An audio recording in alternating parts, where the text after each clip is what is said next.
Hello, Louisiana Beer Reviews. We're going to do a little review here of a beer that you tried, but you said you weren't too impressed with. Are you going to throw me under the bus? No. Let's do a review of the beer. We're going to do a review of a beer called Carta Blanca. Carta Blanca. It's been around since 1890.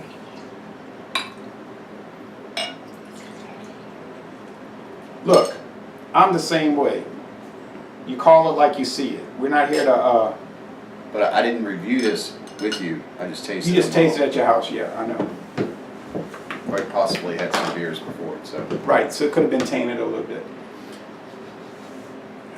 It's the same thing, that Mexican floral. corn, you know? It's floral, it's kind of lemony.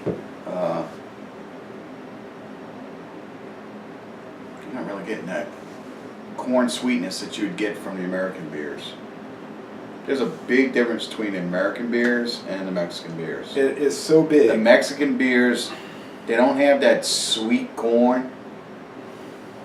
It's like they're using corn starch or corn flour, where Like the American beers corn, must be using or syrup. like what's inside of a corn kernel. Yeah, the starch.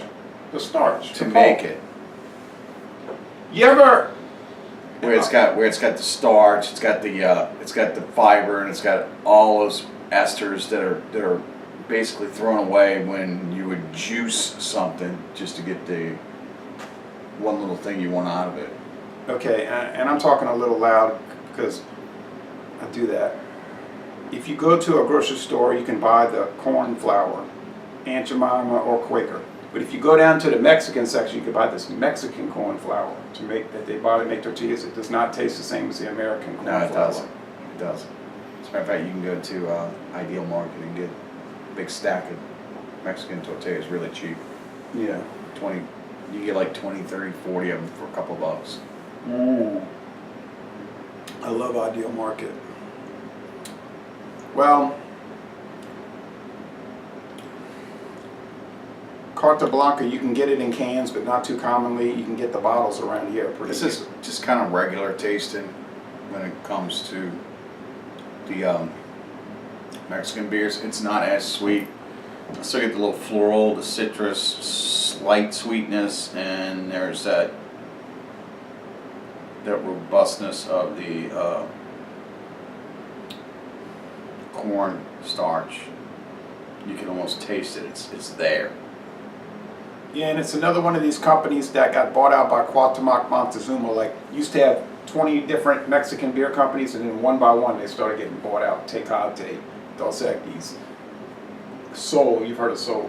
And Sol now, used to be good. we haven't reviewed that one. And then the Bohemia. Because I can't get the old Sol. The old Sol used to go neck and neck, in some cases better than Corona, before Corona got bought out. Well, guess we'll have to do Sol, people. So this one here, It's not the same beer.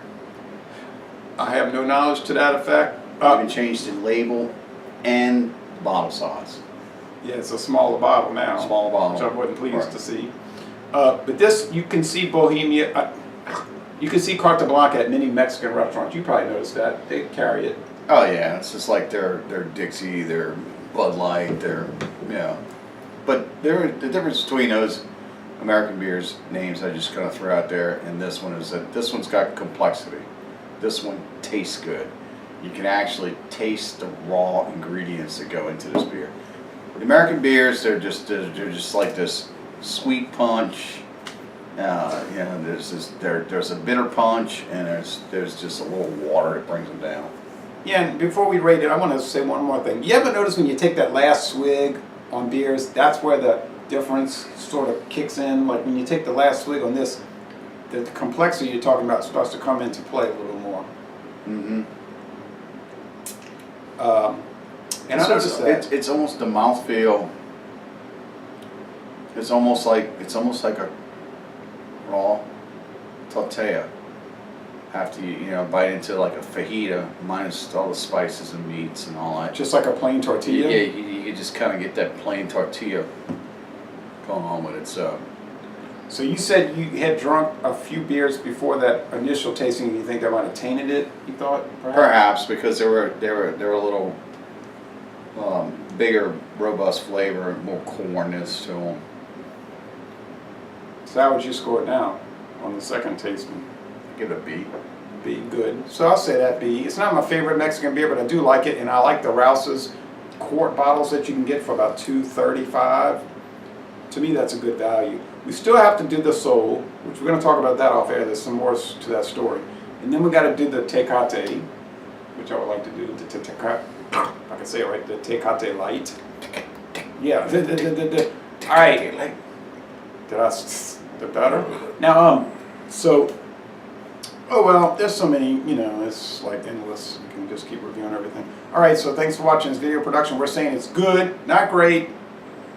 It doesn't really claim to be great. If you look at their website, they're just saying like, yeah, it's a pretty good beer. You ought to buy it. Yeah. That's what they're saying. That's pretty much what it is. It's not bad. And y'all come on down to southeastern Louisiana.